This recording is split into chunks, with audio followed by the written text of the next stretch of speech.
Today on Locked On Canadiens, preseason game, mid-season shenanigans, I ask, should the Maple Leafs be outlawed?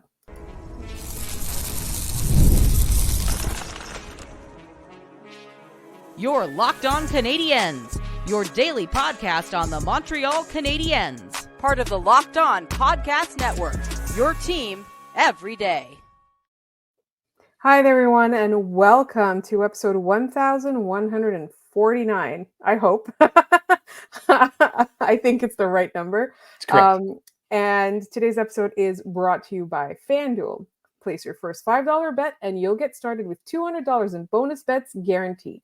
Visit FanDuel.com to get started. My name is Laura Sab, also known as the Active Sick, and I'm joined, as always, by the wonderful Ian Boisvert. And I just want to remind everybody that we are free and available wherever you get your podcasts, as well as on YouTube as part of the Locked On Podcast Network, where you get your team every day, and we thank you for making us your first listen.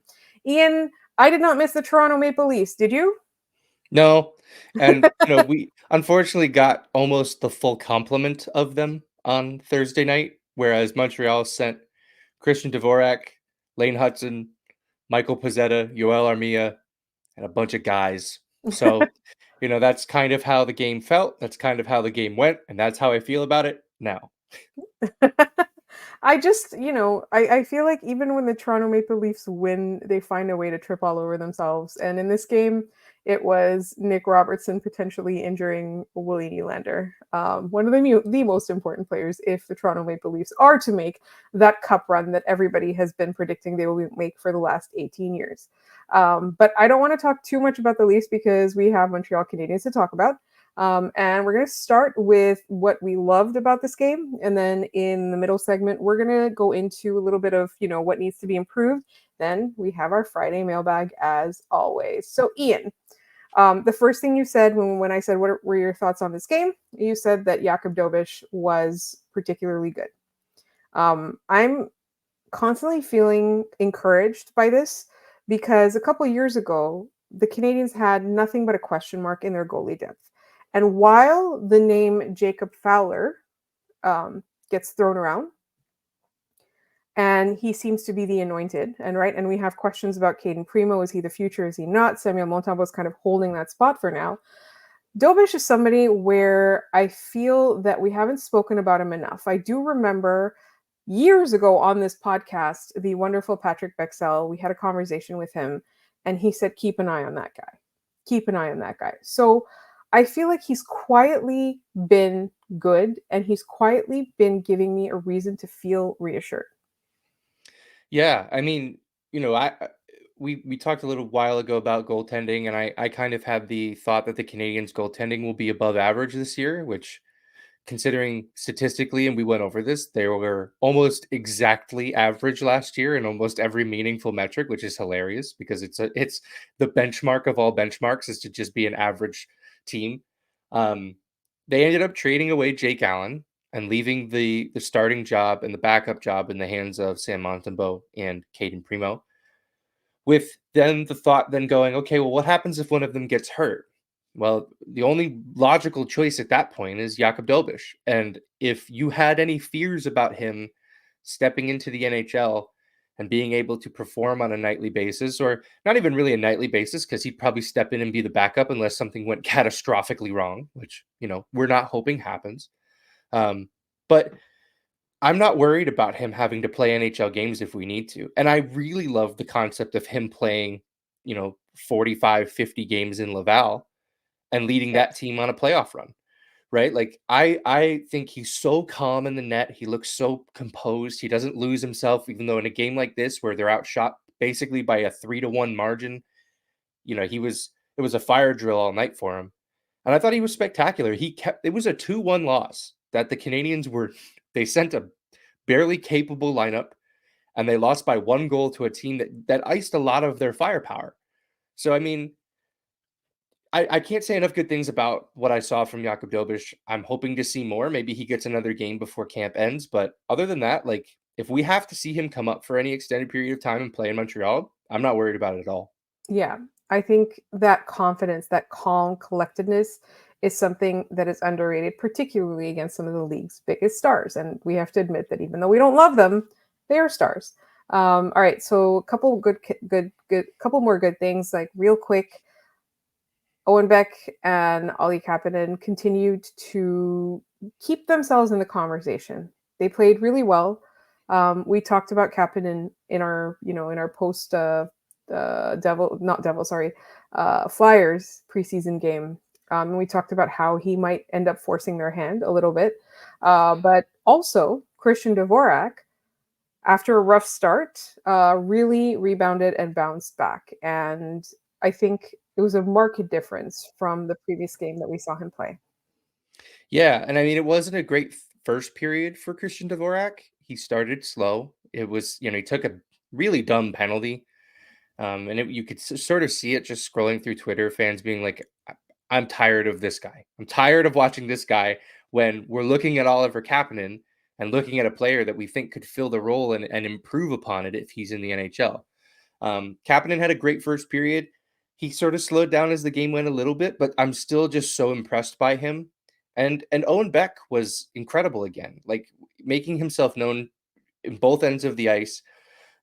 He almost, I think he nearly set up Engstrom for a goal, but Engstrom, he could have one-timed it, but he double clutched and kind of held it, and Matt Murray had enough time to slide over and make the save.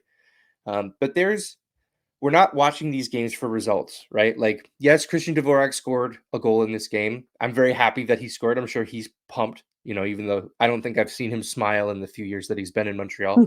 Not much to smile about here, to be honest. But, you know, I don't care much for the results of these games. It's the preseason is all about process. We need to see how things are developing. On the goal that Christian Dvorak scored, he got a really great pass from Alex Barré-Boulet. He like I said, Dvorak definitely improved as the game went on, but Kapanen is right there with him. Like they're going to force a really, really interesting decision by the end of this training camp. And it wouldn't surprise me if it came, very close to the end, that we start to get more clarity on Kapanen. So we'll see what happens there. But did you have any moments of those guys that pop out to you? I think for me, it was more overall. I was a little bit harsh on Christian Dvorak, particularly at the beginning. As you said, he did not have a great beginning. But for me, my hope is that this is really a time where he finds his game, and has a really hot start in Montreal. If he can put together like 8 games of really good play, that's what I kept thinking the whole time. It's like, if we can see 8 good games of Christian Dvorak, we can have that conversation again about salary retention and trading him away. um, but the reason I kept thinking that is that the reason I want him off this team is not necessarily, the contract or he's not playing well or whatever. It's because I want there to be room for the other two. Because they, at very many points, they felt more like NHLers than he did. And they haven't played a single, well, no, Owen Beck has played a regular season NHL game. Yeah, that one really weird emergency call-up.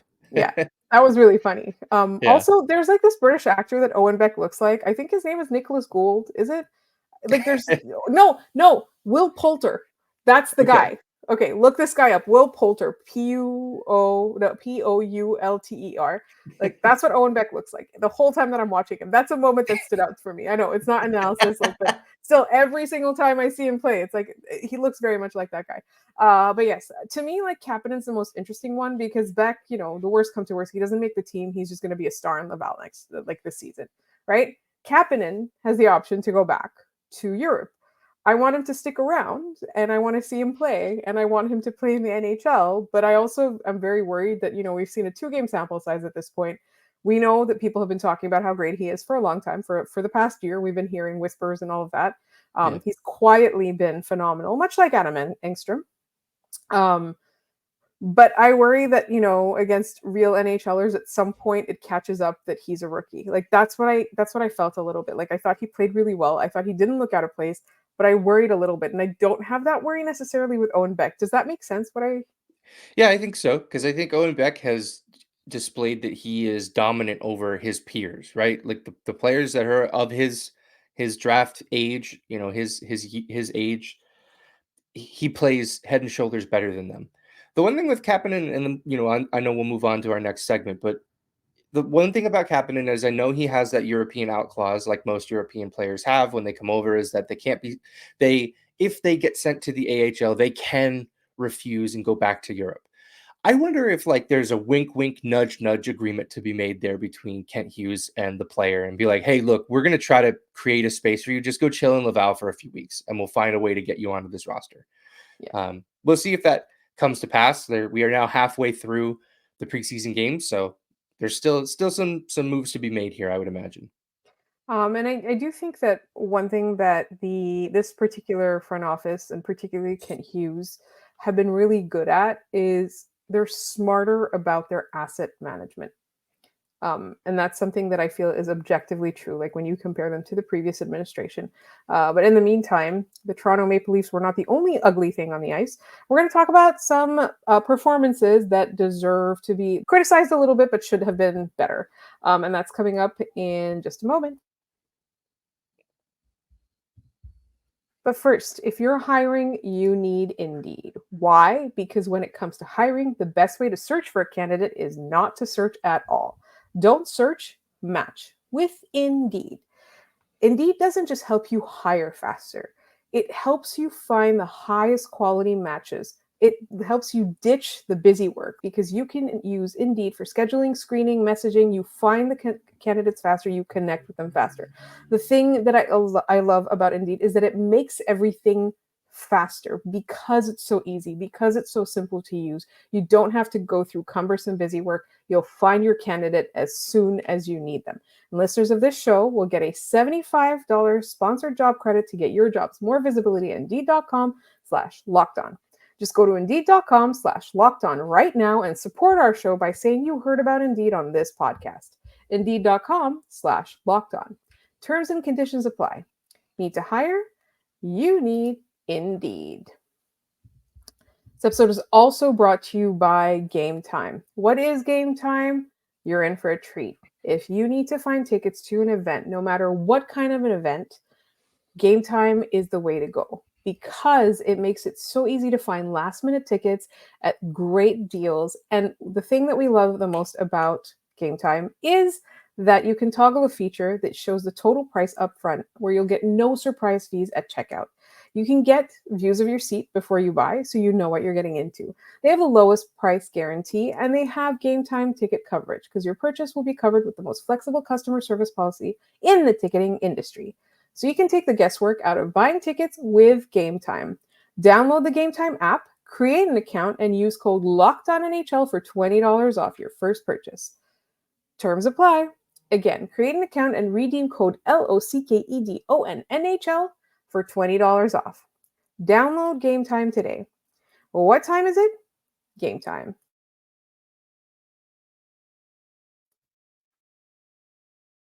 All right, so I don't think that anyone will disagree with us, even his most ardent of fans, when we say that Arber Xhekaj had a rough game.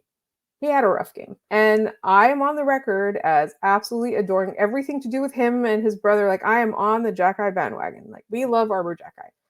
But that game was not great. I agree. It was not a great game from him. It started early. The Leafs dumped a puck in, and Ryan Reeves went in on the forecheck and made very quick work of Arber Xhekaj behind the net. Ended up stealing the puck because it's a line that has Ryan Reeves on it. They didn't end up doing anything with it, but it was an opportunity for him to get the puck out and move it the other way and get offense going, and he failed to do so. Penalty kill, he looked out of position. I think the first penalty kill of the game, for some reason, the Leafs won the faceoff and he took off towards the point man, like completely abandoning the front of the net and just said, I'm going to the guy at the point. Like he played like I would in like EA Sports NHL. So like his decision-making was poor. He's never been the fleetest of foot. He's a decent skater, but when in games where his hands are getting him into trouble, his feet aren't going to be able to bail him out. So it's an unfortunate time for him to have a game like this because of all of the defensemen that are here. Lane Hudson has already been penciled in, and he was a guy last year who was on the bubble, right? He played games in Montreal and Laval last year. It's tough to say that I kind of wouldn't be surprised if he went down to Laval to start the season. But if he has another game like that and someone else on the blue line steps up, I kind of don't see another way around it, right? Like he still is able to be sent down there without waivers. So like that's a lever the Canadiens have to pull if they want to pull it. So we'll have to see. But Before I it's too wasn't, late. yeah, exactly. It wasn't a great game, but again, there's still time for him to figure this out. And unless someone comes and steals it from him, which I don't know that anybody will or can, he's going to be here. But a couple bad efforts like that, and somebody else steps up, we could be watching him go to Laval to start the season. Yeah. And that's entirely likely. And I think for me, what I keep trying to think about is how this kind of happened last year as well. And then he got injured, so he had to go to Laval for a conditioning stint, and he came back and he played really, really well. So I'm not saying that there's an injury or anything like that. I'm just saying that he's had a couple of games like this in the past and was able to Yeah. rebound from that. Whether it was like interrupted by injury, so he had time to think and refine his game, or whether it was the idea of going to Laval, like that was available to him. He was able to get it back. So I'm not worried about Arber Xhekaj, but I think we do kind of, he needs to be better than he was in this game. He needs to make fewer boneheaded plays than in this game, because you And the need good to be news is we smarter. know he can be better than that. Yeah. So, we're not banking on something that we don't believe can happen. We can see him digging his way out of this. Yeah. So what else did we not like about this game? One of the guys we keep harping on and we keep talking about as a player who needs to pop and make a stand is Justin Justin Barrett. Barron. And it's yet another 60-minute effort that goes by. And I go, man, what's going on? Like, where are we headed here? It's interesting because he played with Lane Hutson, which I think illustrated a lot of the differences between those two players and what Barron kind of struggles with. You watch Lane Hutson's, like ride the blue line in the offensive zone and hold guys off and deke around the line and keep it in, even though he has no business keeping it in over the blue line.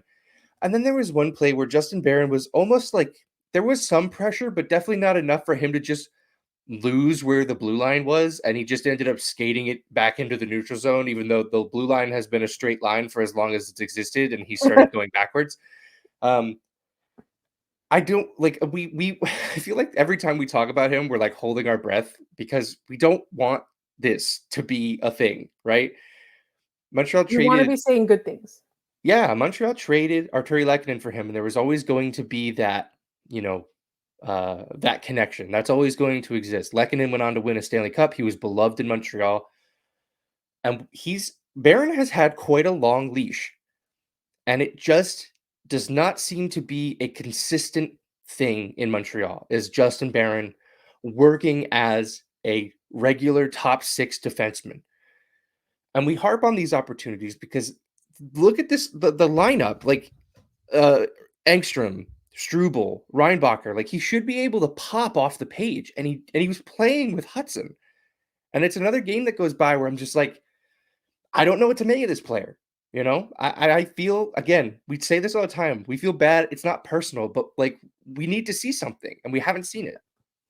And the thing is, I think that his potential is so great. But the problem is that just the absolute everything goes right, the most we can hope for, or is that really his consistent game? And I think it's the first one. I think it's the absolute best if everything works out, and we're not there. Yeah, it's a shame. Yeah. Again, he's still just like Xhekaj. He's probably got a couple more opportunities, but again, like it's another player that I can very, very easily see in Laval. And soon his waiver eligibility is going to go up. It might already be up. I'm not certain if he's eligible to be sent down without waivers. So like again, another decision point coming before October 8th or 9th, whatever the opening games are. So it's again, it's disappointing. We wanted to see more from him. Every night on my sheet when he's playing, I write down we need to see more from 52. And I'm watching him with honestly somewhat low expectations. I'm looking for like a play every once in a while where he creates something, and it just doesn't happen. Yeah. And that's the thing that's really frustrating, is that he's still so young. He's still so early in his career. There's still time to fix it, but it feels like he's unable to. I don't think that it's a lack of effort. I don't think that he's not trying. I think he's just not succeeding. And there's a huge difference with that. So again, we hope that it works out. But in the meantime, it's Friday. We have our mailbag. Notice how my voice picked up again after that. And I'm very, very excited for it. And that's coming up next.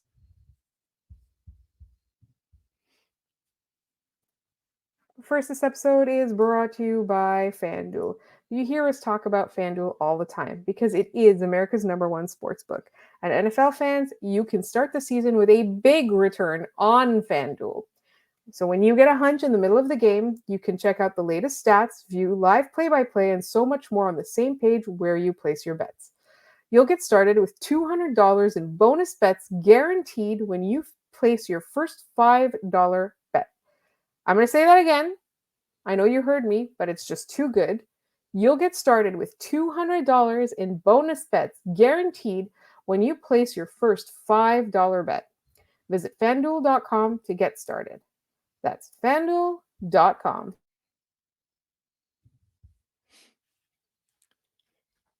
It's mailbag time. Ian, you've prepared some questions, and we're very excited. We love this part of the show. So, and I haven't seen any of these questions. He's prepared the question. I mean, I've seen the questions. I wasn't prepping for them. Yeah. First one from YouTube. Xhekaj face punch. Ironically enough, we spent a good portion of this episode talking about Arber. Now that we have a true top 6 and a legitimate bottom 6 with nobody forced to play above their pay grade, who will benefit the most from their position in the lineup and who will disappoint? What's your first reaction to hearing that? Who will benefit the most from their position in the lineup? Yeah, let's start there. Alex Newhook. Yeah, agreed. I don't know if that's the spirit of the question that was asked. That's our good friend Adam Yu.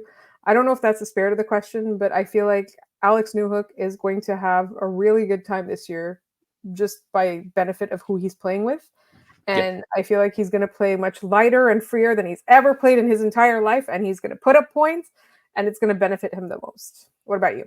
Yeah, I agree with that. I think in the era of in the line of who will disappoint, I kind of feel Joshua Waugh, just because I feel like the addition of Line and Doc coming back has pushed Waugh outside of the top 6 for the time being. I'm still very bullish on his ability to play with Josh Anderson. Like what I saw in that one game I liked. I want to see more of it. But I think that's a guy who, from a production standpoint, you could see potentially not hitting what we expect from him because he's going to be playing, third line minutes, likely no power play. It's just the opportunity for him to chip in offensively is much more limited now, given the Canadiens have added offensively. I think that's interesting because I feel like for me, it's going to be Josh Anderson because he's going to end up playing on the third line. He's a very niche player, and I don't think that niche is third line, right? Like, because the responsibilities of a third line are not one that Josh Anderson espouses or exhibits. And so I think that it's going to be him. But again, I'm cautiously optimistic that those two together will at least make something where we say, all right, Joshua was a genius, or Josh Anderson is not completely broken. Yeah, agreed.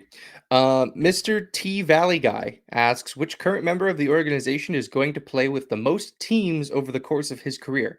I'm looking for someone who can play in the NHL, but isn't quite good enough to get a long-term contract, but also has certain qualities teams want at the trade deadline.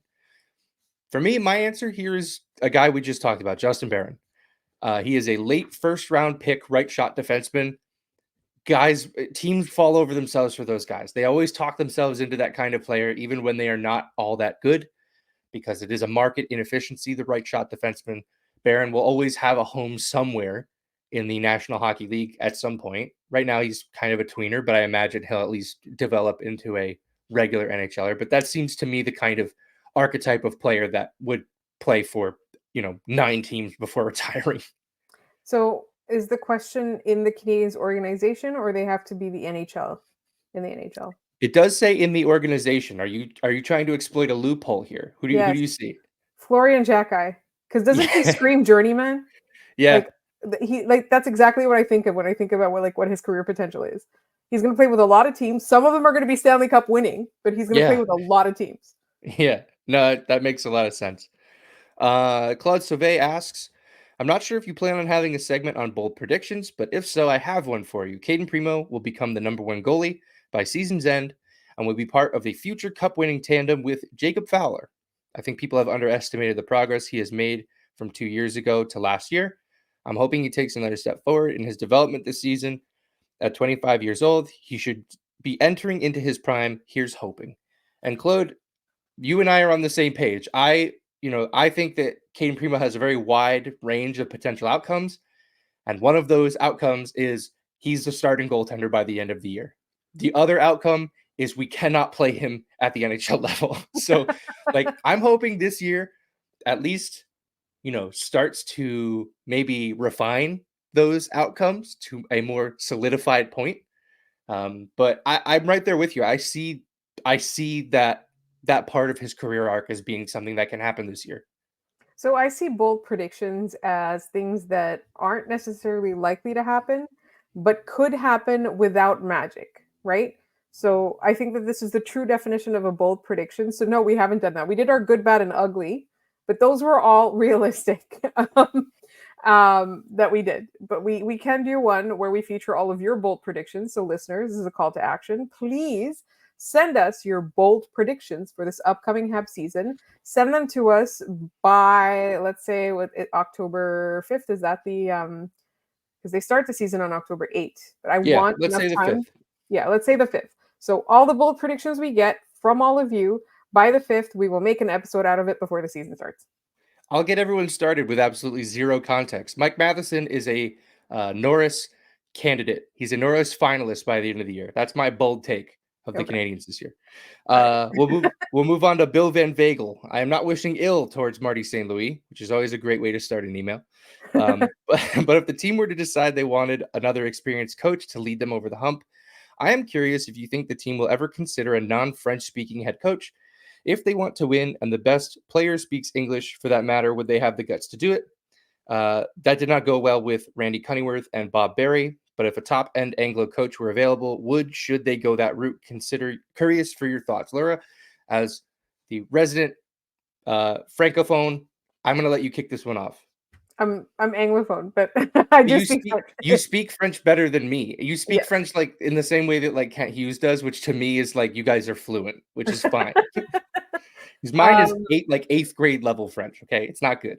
So I guess in comparison, yes, but French is actually my third language. So, here's the thing: I think it won't fly. Today, it won't fly. If they have a contending roster and a French-speaking coach cannot win and their window starts closing, there might be a different sentiment, but it will not fly. And I understand everybody who listens to this show, obviously you all speak English. A lot of you are from outside Quebec. But in Quebec, it will not fly. It's just this is the way we are, and there's a very good reason for that. And I don't necessarily think, I do understand that it's limiting the candidates, but I don't necessarily think that that's the issue. I think the problem is that there aren't enough French-speaking people who are elevated to that level. Like it feels like for the longest time when you look at, like the Alain Vigneaults of the world and all of that, the longest time it felt like it was the Montreal Canadiens' responsibility to raise these coaches, to find them, to give them the opportunities. Whereas I feel that there's a lot of talent out there, and we need other teams to kind of start churning them out as well. It's a lot harder for, for, I don't know, minor league teams like the other side of the country or something like that, right? Like I feel like the Montreal Canadiens have taken on this responsibility of injecting that talent into the systems, and like other teams need to take up that mantle. Because when we talk about are we limiting our candidates because we're looking for an English speaker? Well, are they limiting their candidates because they're not looking in Quebec or they're not looking for a French speaking coach? They're just eliminating them off the bat. I will say this as someone who lives in the States. I think the answer to this is no. They will not consider an English-speaking coach, and I think that is the right answer. And the reason I believe that is because in order for you, Canadiens fans know this more than any other fan base about this team, the belief that the Montreal Canadiens are just one of 32 teams in the league is wrong. they have a cultural impact that goes beyond what they do on the ice. It matters to people from Quebec to have somebody in that role who speaks the language they do, because it's not really about language, it's about culture at that point, right? Like it's not they don't say the same words I do in the way I speak them, even though a lot of times it comes off that way. It's about culture. It's about this team having a cultural impact beyond being one of the 32 member clubs of the National Hockey League. Right. And as long as they are there, which will be forever, I don't think that this is something that they will change or should change. That's just my opinion on the matter. So, and the last thing I'll say on this is it's simple math. Like there's so many of us out there, and like I love our listenership. Like we have listeners in Brazil, we have listeners in Indonesia. I love all of you. You're listening to an English language podcast, but the bulk of the customers, the clientele of the Canadiens are French speaking, and a large part of them are French speaking only. So would we accept, or would the climate, the culture, whatever, accept a Kent Hughes French speaking guy? Yes. They don't have to be like Marty St. Louis, right? It doesn't have to be that. But they'll accept a Kent Hughes. Like they'll accept somebody who's like who speaks like me, and then everybody in Quebec calls my accent cute. It's not a compliment. But we'll accept a cute accented French speaking coach, but we will not accept a coach who does not speak it at all. No. Correct. We had a couple more questions, but we're going to push them to next week because we are running out of time, and we have to get into our trivia right before we head out for the week. I'll remind people of last week's question, which I believe, Laura, you texted me after the fact and got the answer right, so I will let you have your victory lap. 3 hours. It took me a few hours. Once again, we're following a career path: Anaheim, Winnipeg/Phoenix, Chicago, Edmonton, Montreal, and Toronto. Laura, do you have the answer? It is Chad Kilger. It is Chad Kilger. 214 games played with the Montreal Canadiens, 28 goals, 40 assists. What a guy. All right, our next question, which we will review the answer of on Monday's episode. Name this player: Boston, Toronto, Pittsburgh, Montreal, Nashville, Philadelphia. I think this is a pretty easy one. I'll repeat it again. Say that again. Boston, Toronto, Pittsburgh, Montreal, Nashville, Philadelphia. It's good. So everybody, good luck with that. We'll reveal the answer on Monday's episode. So send in your answers. I've seen people get the right answer and put them in the YouTube comments. Definitely do that. Show us how smart you are. We really appreciate it. Or email us or tell us on Twitter or whatever. And if you want to, carrier pigeon is fine too, although they don't know where we live. All right, everybody. If you want to send your trivia question, answers or any questions or your bold predictions, you can send them to us at lockedoncanadiens@gmail.com. We will also accept on Instagram. We're Locked On Canadiens on Instagram. We will take questions there too, or bold predictions. You'll find us on Twitter at LO_Canadiens. You will find us individually. I'm all over social media as The Active Stick. Ian is at Maybe It's Ian. We are free and available wherever you get your podcasts, as well as on YouTube. Make sure you make your second listen of the day. Locked On NHL prospects. They are fantastic. As we get into the season, you're going to want more and more about all these prospects, including Ivan Davidov. Thank you so much for listening, and we will talk to you next week.